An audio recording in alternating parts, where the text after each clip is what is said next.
Considering how important smartphones are these days, you might be a little surprised that more companies haven't tried to market their own. And perhaps none is more surprising than Intel, especially as they're one of the world's biggest producers of both semiconductors and networking equipment. So why doesn't Intel have its own line of phones? Well, you can learn more about why they specifically don't make CPUs for phones right up here, but it turns out that they actually did have their own line of actual phones not all that long ago. Back in 2011, when my age still started with a 2, Intel announced it would try its hand at bringing a smartphone to market with a processor codenamed Medfield. Our sister channel, Linus Tech Tips, actually looked at it back at CES 2013, and it seemed like a capable little device, with reviews comparing it favorably to the then current iPhone 4S. Intel's phones were interesting, not just because they were, well, from Intel, but they were also powered by an x86 processor, the same architecture you can find in your full-fat desktop PC. The idea was that by equipping phones with CPUs more capable than the more common ARM chips, Intel could deliver better performance at a lower price, especially as Intel already had literal decades of experience producing x86 chips for the mass market. The idea was that Intel had a full-fledged reference design for an entire phone built around the Medfield CPU. Intel then ended up partnering with cell providers in the UK and in India to get these phones distributed.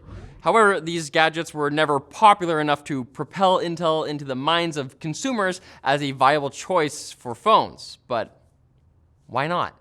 The reason is that Intel was rather late to the smartphone party, as it were, which is also part of the reason they still don't even make processors for phones, let alone entire devices. Long story short, Intel's corporate strategy for a long time was to focus on one core product, and that was processors for personal computers, not smaller mobile devices. Intel simply failed to recognize the potential of the mobile market until the iPhone was already the coolest thing on the block. And by then, the portion of the market that wasn't controlled by Apple was quickly being eaten up by ARM-based Android phones. Making matters worse was that when Medfield phones finally did arrive on the scene in 2012, Intel was using technology that wasn't particularly compelling next to its competitors.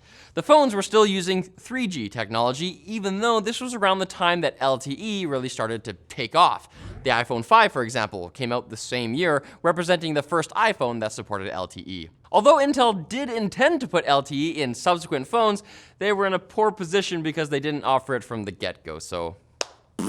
Then you have the fact that Intel's phones were designed to be mid-range products, meaning that they didn't really have a flagship to make themselves stand out. Think about how Samsung, for example, has multiple smartphone lines, but has gained consumer familiarity through its high-end Galaxy S series. One more thing, Intel also struggled to find partners to manufacture Medfield devices. You see, Intel was notorious in the industry for charging rather high amounts to manufacturers who use its chips. They were able to get away with this with PC companies as Intel had dominated the desktop CPU market for so long, but contracting phone manufacturers to build Intel phones was more difficult, as they didn't want to pay Intel tons of money for the privilege, and major players who did have money, like Samsung, well, they didn't have any desire to cede control over the intellectual property inside their phones to Intel. The result of all this is that Intel never really got a foothold in the mobile market, and although they did end up making smartphone modems that allowed them to connect to cell networks, they even sold that part of the company to Apple just last year. So I guess the moral of the story is that sometimes it just doesn't make sense to show up fashionably late. The cool kids may have already left and made billions of dollars selling phones that people actually want. Speaking of things you actually want, check out Bitdefender's best-in-class security solutions, awarded Product of the Year by AV Comparatives. Bitdefender has scored high in independent tests and protects over 500 million users worldwide. Today we're featuring Total Security 2020 for Windows, macOS, Android, and iOS. You get a VPN, multi-layer ransomware protection, great speed and performance across all platforms, and unbeatable protection against malware. You can even run Total Security 2020 from your mobile device, and it's all backed up by Bitdefender's comprehensive 24/7 support. Click the link in the video description for more information and a special giveaway. So thanks for watching, guys. If you like this video, give it a thumbs up, get subscribed, and be sure to hit us up in the comments section with your suggestions for topics that we should cover in the future.